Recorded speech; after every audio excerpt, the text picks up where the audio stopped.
Hi, Year 11. So this video is having a look at 5H, which is parametric equations, and we haven't seen something like this before.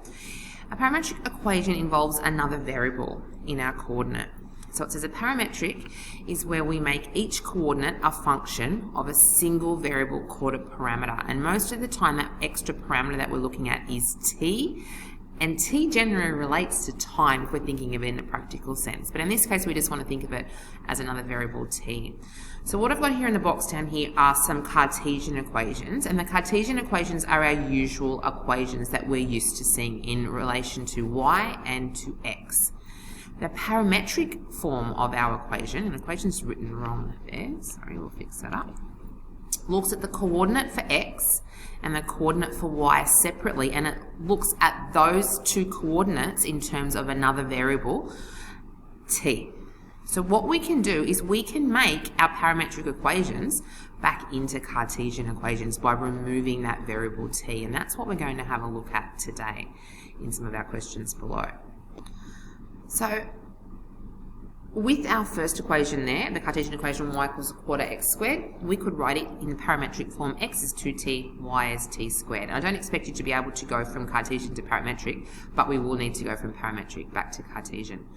We're quite familiar with the second one, the circle, x squared plus y squared is equal to r squared.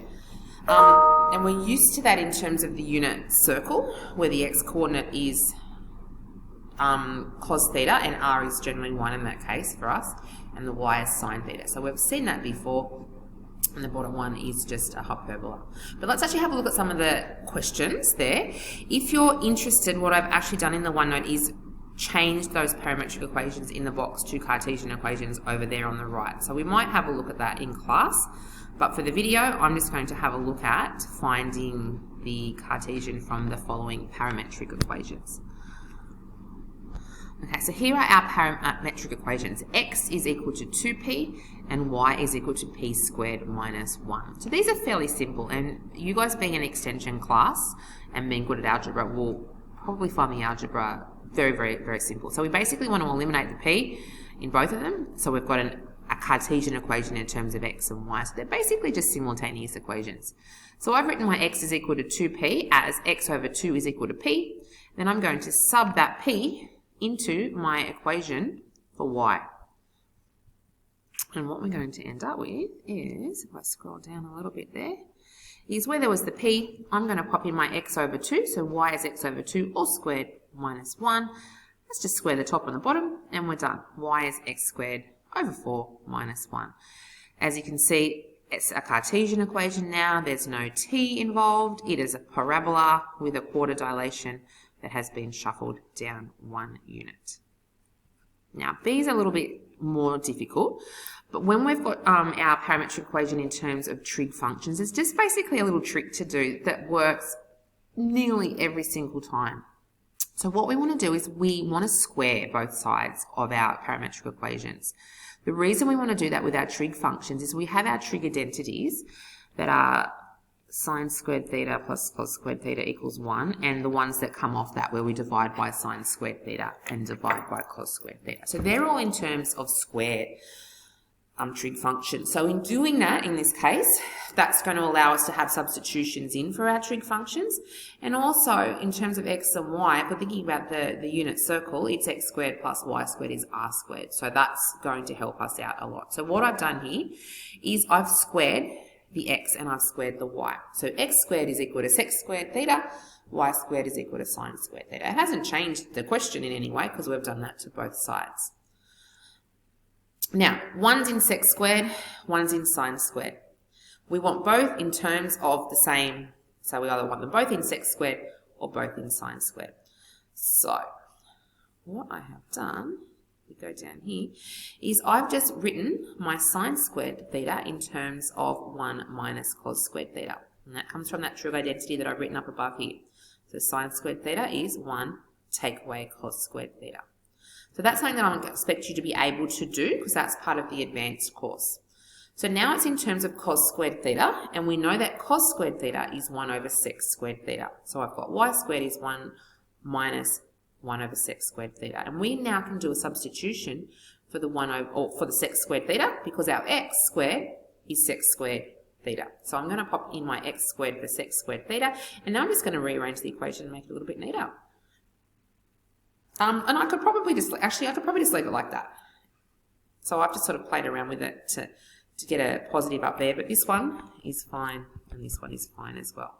So the trick for the trig functions in our parametric equations is to square. So we might just quickly have a look at the 3 in the box up above and go from parametric to Cartesian there. The first one, fairly simple. X is 2t, y is t squared. So I've made, from the x1, I've divided by the 2 to get x over 2 is equal to t, and then I've just substituted that x over 2 in for my t. So I get y is x over 2 squared, which is x squared over 4. So that one's a nice simple one. Let's look at the next one.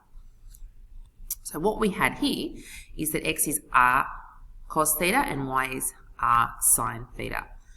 Now, you might just start by going, okay, I can do this. I can rewrite r in terms of x over cos theta, but that's not going to really help us a lot, so I'm not going to use that part. What I've noted is when it's a trig identity, what we want to do is square. So I'm going to square both sides of the x parametric equation and both sides of the y parametric equation. And what I'm going to end up with, and I might just highlight that for you so that you can see that a little bit better,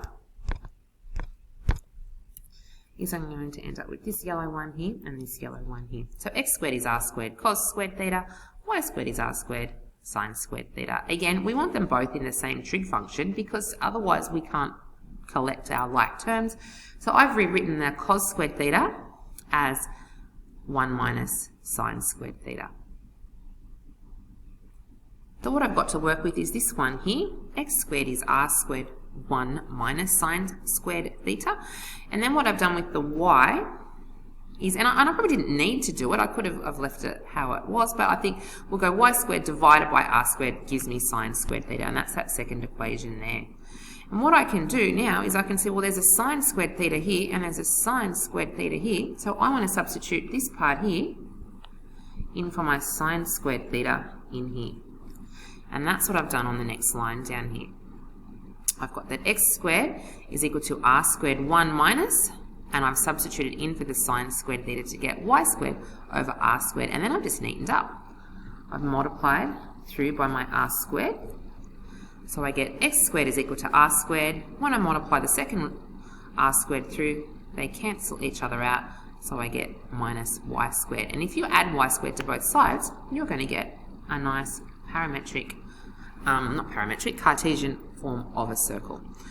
So again, if you do not square the trig functions, they don't work out, and they're too tricky, so you need to square them. Okay. And the last one's very simple. X was t, y was 1 over t. I've just popped the x in where there was a t, so y is 1 over x.